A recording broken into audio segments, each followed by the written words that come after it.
बड़ी खबर यह है कि डील पर साइन से पहले ट्रंप ने दिया है बड़ा संकेत। क्या है संकेत? ट्रंप ने आराघची का एक्स पोस्ट रीपोस्ट किया है। पोस्ट में आराघची ने डील पर सहमति की बात कही थी। आराघची ने कोई अनुमान न लगाने की बात कही थी। ट्रंप ने कहा शानदार समझौता होने वाला है।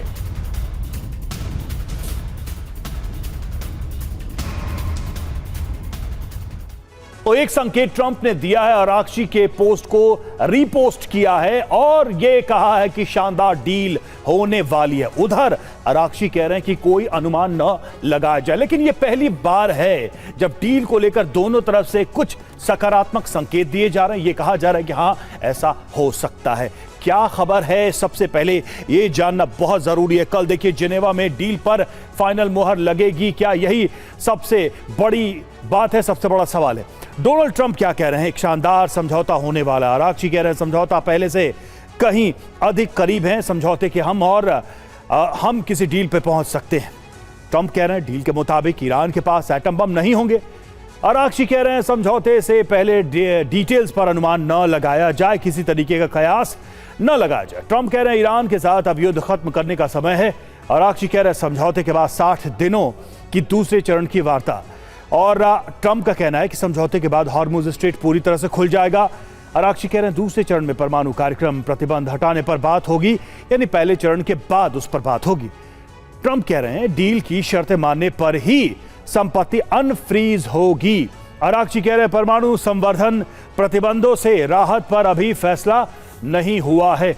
आराघची एक तरीके से कहीं ना कहीं बहुत ही ज्यादा रेस्ट्रिक्टेड तरीके से अपनी बात रख रहे हैं, जबकि ट्रंप हमेशा की तरह बहुत आगे जाकर बात करते दिखाई दे रहे हैं। मनीष, ट्रंप के रीपोस्ट को, यानी कि आराघची के पोस्ट को रीपोस्ट किया और साथ ही हाई होप्स वाली बातें एक बार फिर से वो कह रहे हैं, जबकि आराघची बहुत नपे तुले अंदाज में अपनी बात कह रहे हैं, सकारात्मक संकेत दे रहे हैं, लेकिन ये भी नहीं कह रहे हैं कि हमने खजाना खोल दिया है, जो चाहिए ले जाओ।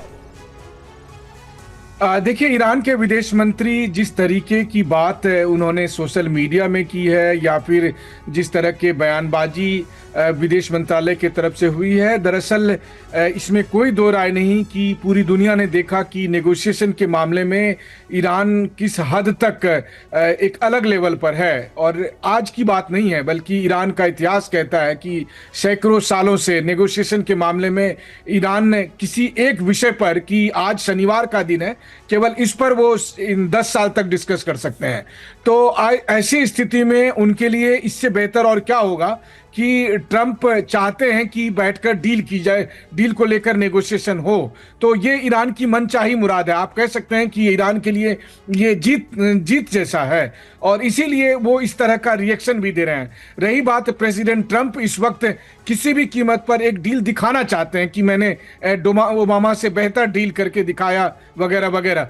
तो अब आज की तारीख में जो डील प्रेसिडेंट ट्रंप समझ रहे हैं, वो डील बस इस बात की हुई है कि हम आगे बात करेंगे, और आगे बात करेंगे, क्या टॉपिक होगा, वो सब इस डील के बाद तय होगा। तो यहीं से बात खत्म हो जाती है। बल्कि मुझे साफ तौर पर लगता है कि सबसे बड़ा डेवलपमेंट ये है कि जो इस पूरे प्रकरण के दरमियान जो पाकिस्तान का रोल था एज ए फैसिलिटेटर, वो अब खत्म होता दिखता जा रहा है। एक बार फिर से टिपिकल यूरोपियन जमीन पर कुछ भी फैसला हो रहा है। अमेरिका और ईरान के बीच जेनेवा में फिर से बातचीत होने लगी।